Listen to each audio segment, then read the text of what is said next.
മാമാട്ടിക്ക് പനി വന്ന് രാവിലെ 6 മണിക്ക് ഹോസ്പിറ്റലിൽ കൊണ്ടുപോകേണ്ടി വന്നപ്പോഴാണ് കേട്ടോ പല കാര്യങ്ങളും അത്യാവശ്യമായതും നമ്മുടെ കയ്യിൽ ഇല്ലയെന്ന് നമുക്ക് മനസ്സിലായത്.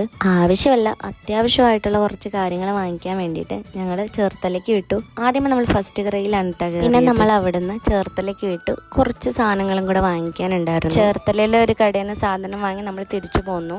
മാമാട്ടിക്ക് വേണ്ടിയിട്ട് നമ്മളൊരു കങ്കാരു ബാഗ് ഓർഡർ ചെയ്തിട്ടുണ്ടായിരുന്നു. അതും വന്നിട്ടുണ്ടായിരുന്നു. അതിൽ കയറിയപ്പോഴേ നല്ല കരച്ചിലായിരുന്നു. ഇനി നമുക്ക് മാമാട്ടിക്ക് വേണ്ടി വാങ്ങിച്ച സാധനങ്ങളൊക്കെ ഒന്ന് അൺബോക്സ് ചെയ്താലോ. ഇത് ഒരുപാട് എണ്ണം അവൾക്കുണ്ടെങ്കിലും ഒന്നും അവളുടെ സൈസിനുള്ളതല്ല കേട്ടോ. കാലം അവളുടെ ചെറുതാണെന്ന് തോന്നുന്നു. പിന്നെ നമ്മളൊരെണ്ണം ന്യൂ ബോണിന്റെ തണുപ്പത്തിടുന്ന മോഡലുള്ള ഡ്രസ്സ്, സ്വെറ്റർ, നോർമൽ ലെങ്ത് ഉള്ള പാൻറ്, അങ്ങനെയുള്ള സാധനം വാങ്ങിച്ചു. പിന്നെ ഒരു മങ്കി ക്യാപ്പ്, പിന്നെ നോർമൽ ക്യാപ്പ് വാങ്ങിച്ചു. ചെവിയിൽ കാറ്റടിക്കാതിരിക്കാൻ വേണ്ടിയിട്ട് ഇതേ അവളെല്ലാം കാര്യമായിട്ട് നോക്കുന്നുണ്ട് കേട്ടോ. പിന്നെ നമ്മളൊന്ന് കഴുകിയിട്ട് ഉണക്കിയിട്ടാണ് അവൾക്ക് ഉപയോഗിക്കുന്നത്. മിക്ക സാധനങ്ങളും അങ്ങനെ തന്നെയാണ്. കൊള്ളാവോ? ഇത് രണ്ടെണ്ണമാണ് നമ്മൾ അവൾക്ക് ഇപ്പോൾ ഉപയോഗിച്ചിട്ടുള്ളത്. സോക്സ് ഉപയോഗിച്ചു. ഈ സോക്സ് അവൾക്ക് വലുതാണ്. ഇത് എന്തൊരു സോഫ്റ്റ് ആണെന്നറിയാവോ ഡ്രസ്സ്.